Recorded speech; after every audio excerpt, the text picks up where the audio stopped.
Senhores telespectadores, estes dias de temporal também são úteis para o programa, porque são eles que me fazem vir meter nos museus e dar conta de acontecimentos culturais extremamente importantes. Neste caso, estou-lhes a falar da exposição sobre a época e a figura de Alfredo Keil. Está aqui na Galeria do Rei Dom Luís. A Galeria do Rei Dom Luís, toda a gente sabe, fica em Lisboa, no Palácio da Ajuda, e é um serviço do IPAR, um dos mais úteis serviços do IPAR, porque serve para dar lições assim ilustradas, lições à população e lições muito participadas.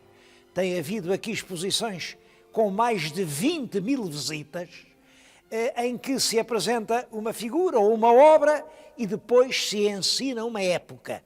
É a melhor maneira de ensinar história. Neste caso, a figura é o grande Alfredo Keil. Falar de Alfredo Keil é evocar pelo menos 50 anos da história de Portugal. A história que vai desde 1856 até 1907, o ano em que ele morre com um cancro na garganta. A grande maioria dos portugueses só conhece Alfredo Keil por ser o autor da música da portuguesa. A portuguesa é hoje o hino nacional. Agora, foi muitas outras coisas. Alfredo Keil é uma figura muito complicada, uma figura que cada um interpreta ao seu modo, e isso é que torna a obra de Keil e a figura de Keil um tema fascinante. Eu dou os meus parabéns à Galeria Rei Dom Luís por ter apresentado ao público português o Keil em todos os seus aspectos. Eu queria-lhes falar hoje do Keil e começo por aquele retrato porque para mim é muito importante. Como vê, está ali um senhor importante de sobrecasaca, está uma senhora e está um menino. O menino tem 6 anos e chama-se Alfredo Keil.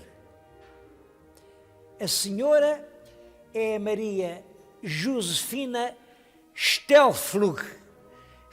Ela era filha de uns alemães que iam a fugir da Alemanha, o navio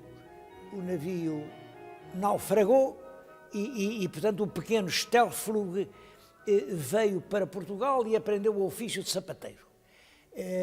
E depois, é filha dele, de um sapateiro, tinha a loja ali na Rua do Alecrim, mas era um sapateiro muito bom. Ninguém fazia botas como o senhor Stelflug. Bom, um sapateiro perfeito, um sapateiro alemão. Bom, e essa menina, quando estava na idade de casar, conheceu um outro alemão. Esse não era sapateiro, mas era alfaiate. Também um alfaiate muito bom. Não havia ninguém que fizesse uma casaca ou uma sobrecasaca com o talento das mãos daquele alfaiate.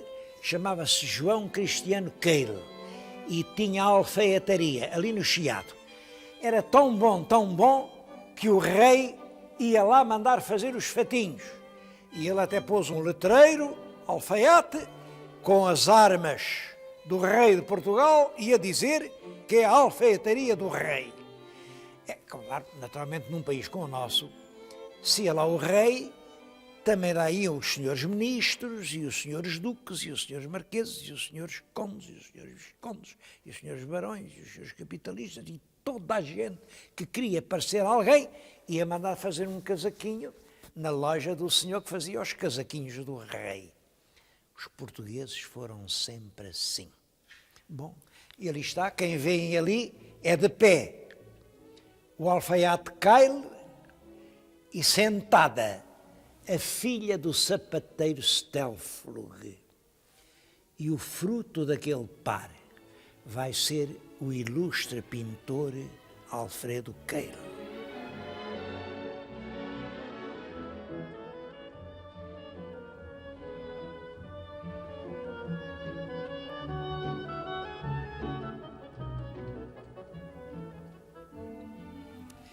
Pintor, mas não só pintor.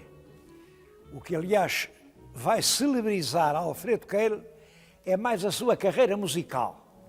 Estou a falar-lhes em frente de um cartaz que foi afixado em Itália quando foi representada a primeira ópera de Alfredo Keil, a Irene, escrita em italiano e que ele fez questão de representar no Teatro de Turim, porque ele achava, e bem, que quando um homem, um português, é famoso lá fora, quando lá fora dizem bem dele, aqui tem todas as portas abertas.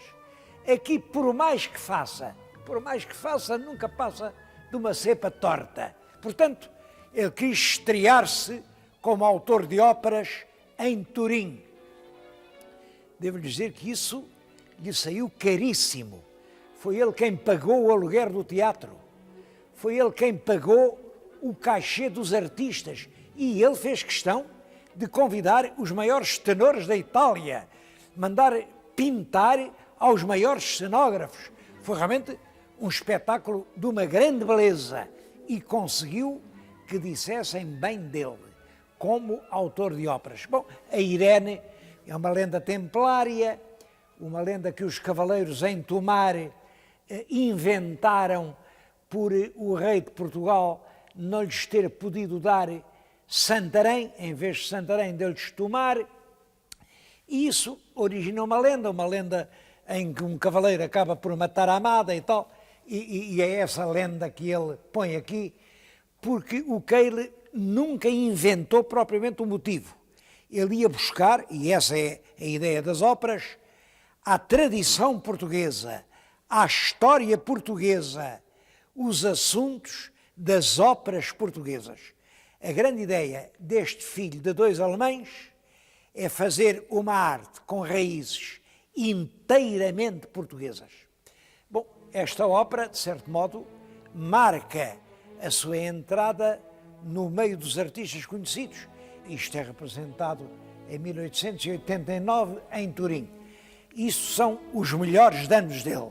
Toda a gente em Portugal agora o recebe como sendo realmente um grande artista.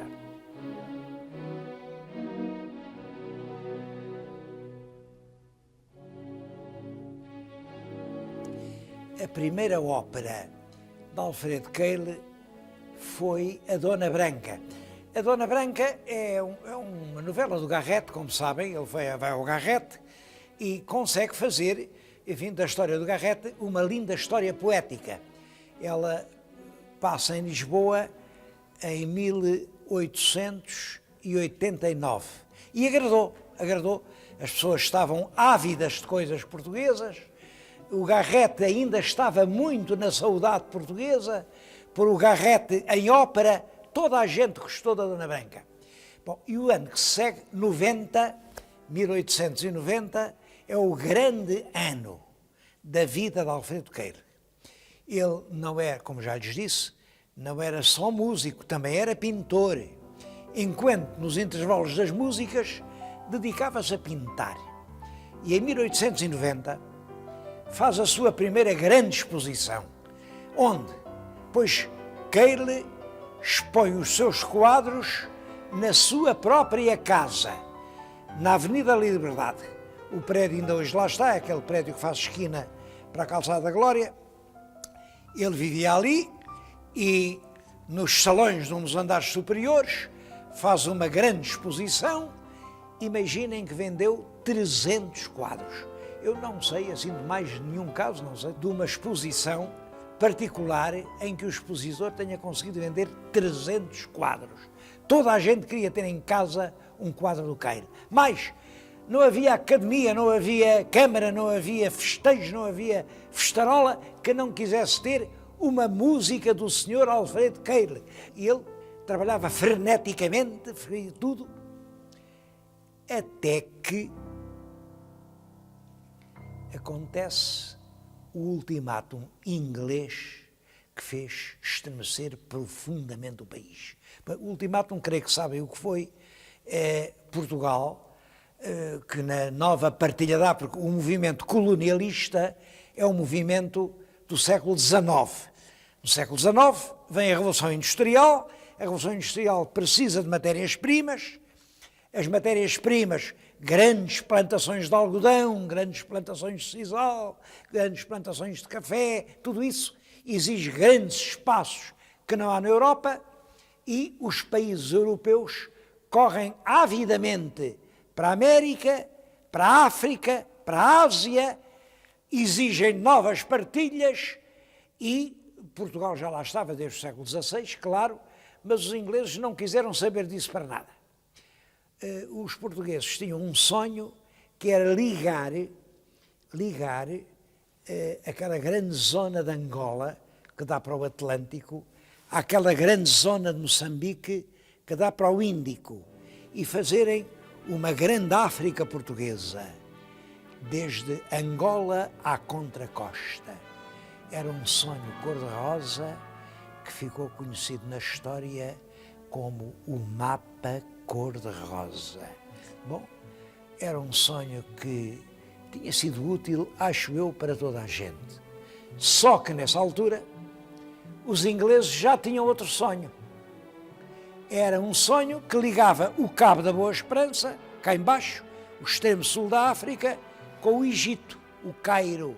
Era o projeto do Cecil Rhodes, do Cabo ao Cairo. Ora, é claro, para ligar uma África do norte ao sul, era impossível o projeto português que ligava uma África deste a oeste. Não podia ser.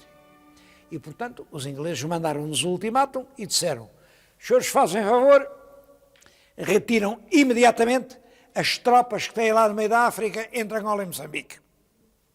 Ou então, um cruzador que já está num porto da Galiza irá a Lisboa cumprir as ordens de Sua Majestade. O que é que a gente havia de fazer? O que é que a gente havia de fazer? Íamos fazer uma guerra com a Inglaterra? Bom, e portanto o governo cedeu, mas com isso o país, toda a opinião nacional teve uma intensíssima comoção, vieram multidões para a rua, partiram as montas das lojas inglesas, olha, foram ali ao Largo de Camões e cobriram de crepes pretos a branca estátua de Camões. O país foi uma emoção sincera, porque estávamos nessa altura a viver um período de patriotismo ardente. Bom, e somos obrigados a retirar do centro da África. Toda a gente estremece.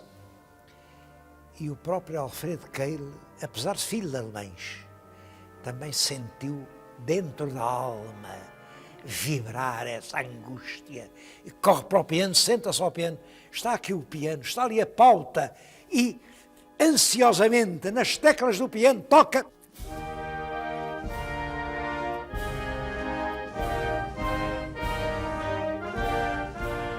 Chegou ao fim, leu, ficou entusiasmado. Era um hino empolgante, otimista, carregado de nacionalismo. Levou aquilo a um amigo, o Henrique Lopes de Mendonça, para escrever a letra, porque, claro, fazia a música, mas os dois, sílaba a sílaba, combinaram uma letra. A letra traduz muito fielmente o espírito da música. Heróis do mar, nobre povo, nação valente e imortal. Bom, e vai por aí fora. Aquilo é cantado numa sociedade recreativa, toda a assistência se sente entusiasmada e levanta-se em pé a bater palmas, e a partir daí, como aquilo era um hino, chamou-lhe a portuguesa. A portuguesa, bom, devo dizer, qual foi de quem lhe dizia que aquilo misturava acordes da Maria da Fonte com acordes da Marselhesa, que é o hino nacional francês, revolucionário, e com acordes do fado português. Ele sabia muito mais de música do que eu e, portanto, isto deve ser verdade. Eu nunca lá encontrei os acordes do fado, mas Ele achava que sim. E toda a gente achou que sim. A verdade é que essa marcha guerreira, otimista, entusiasmada, levanta em pé plateias inteiras, entusiasmo ao povo português. E os republicanos, que nessa altura ainda não eram muitos, mas que aproveitaram a questão do ultimátum para dizer: os ingleses só puderam fazer o ultimátum porque o governo da monarquia não sabia defender as colónias portuguesas, e com isso levaram essa ideia para a frente. É claro, era uma grande manobra política, isso não tem verdade absolutamente nenhuma.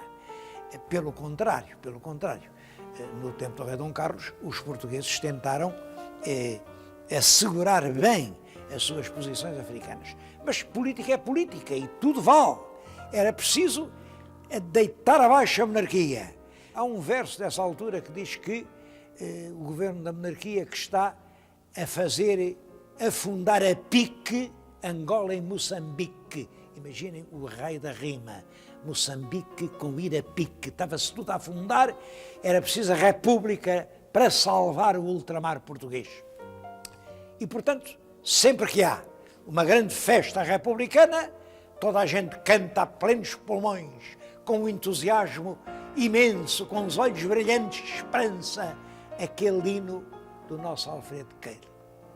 Bom, e aí, quando há republicanos que cantam a portuguesa, portanto, intervém a Guarda Municipal, dá espadeiradas naquela gente toda e, a certa altura, o hino do nosso bom Alfredo Queiro é considerado como um hino revoltoso, um hino subversivo.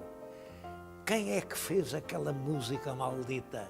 Olha, foi o Queiro. O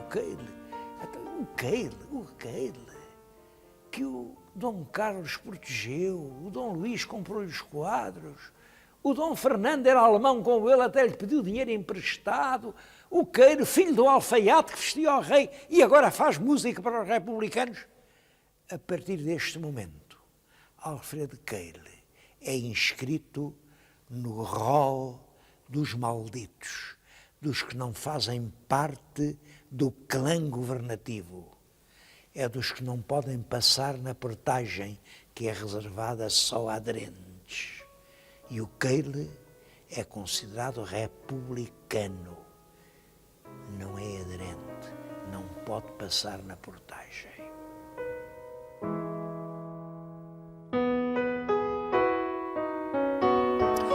O pintor da moda começa assim a deixar de estar na moda. Ele não desiste, ele trabalha energicamente, pinta muitos quadros. Calcula-se que ele pintou durante a vida, que não foi longa, ele viveu 57 anos, pintou cerca de 2.000 quadros. Bom, além dos quadros, ele compunha as músicas, escreveu as óperas. Depois começou a interessar-se muito pela fotografia e foi um excelente fotógrafo. Aqui mesmo nesta exposição podem ver fotografias que são obras-primas para os meios que havia na época. Está ali a exposição de Paris, de 1900, quando se inaugurou a Torre de Eiffel. Que belíssima fotografia. Andou por Veneza, que fotografou, por Florença, lá está o Ponte Vecchio, Roma, o Fórum de Roma. Ele fotografava tudo. Bom, e outro hobby que ele tinha, colecionar instrumentos de música. Em toda a Europa, através dos amigos, onde quer que houvesse uma peça antiga, ele comprava, e devo dizer que é a ele que devemos o nosso Museu de Música. A maioria das peças boas que há no Museu de Música são colecionadas pelo Alfredo Queiro, quando já começava a não ter dinheiro. Porque, é claro, ele viveu sempre como um rico e continuou a viver como um rico até quando já estava pobre. Bom, os últimos anos de vida são já de um grande desespero. Há uma carta, não se sabe quem é, mas tudo indica que é o Magalhães Lima. Magalhães Lima era grão-mestre da maçonaria portuguesa e ele, para tentar, enfim, refazer o círculo, das suas amizades, das suas relações, entrou na maçonaria, onde foi, aliás, muito bem recebido. Bom, mas não era isso que vendia os quadros, como ele dizia, ninguém comprava nada. Ele fez editar a ópera A Serrana, pediu ao governo, o governo não ajudou, o governo deixou de lhe dar subsídios e mandou fazer uma grande subscrição no Brasil. E lá se imprimiu o álbum de luxo da Serrana, com pinturas dos mais ilustres pintores portugueses da época, um álbum lindíssimo. Não se vendeu. Dizia ele, lá um ou outro que compra, mas depois empresta aos amigos. E ele estava sem poder pagar as contas do padeiro, diz ele. Nessa carta ao Magalhães Lima, ele diz isto: isto é uma terra governada por safados, por bilontras, por malandros. Tu verás pelos jornais o que está agora a passar com os tabacos. O que é que isto ainda vai dar? Não sei, mas cheira-me que vai haver molho. Depois de tudo isto, é a placidez estúpida deste povo, que, verdade, só nasceu para levar porrada e nada mais. É uma visão realmente muito pessimista do governo, do povo português, da situação, mas esse pessimismo, isto é escrito um ano antes de morrer, creio que isto é de 1906, ele tinha razão. A placidez do povo escondia uma tempestade que se aproximava. Aliás, é o que diz o final da carta. Esta placidez, noutros países tem-se visto que acaba por degenerar numa tragédia. Bom, como sabem, pouco depois dele, assassinaram o rei Dom Carlos, vem a Revolução da República e, de facto, o tal molho que ele adivinhava veio a dar-se. Entretanto, e até ao fim da vida pintou belíssimos quadros, eu estou aqui no meio deles. Ele é especialmente feliz nos pequenos formatos e nas paisagens. Isto é a Praia das Maçãs. Este quadro foi adquirido, foi comprado pessoalmente pelo rei Dom Luís, que foi grande amigo dele. Aqui está toda a costa até a Ericeira, vê-se ali coisas da Ericeira, aquela vista do alto da Peninha, que beleza que aquilo é. Bom, as atmosferas marítimas têm uma limpidez. Nos campos, ele consegue purificar os campos, há uma poesia, porque ele confere às paisagens os seus próprios sentimentos.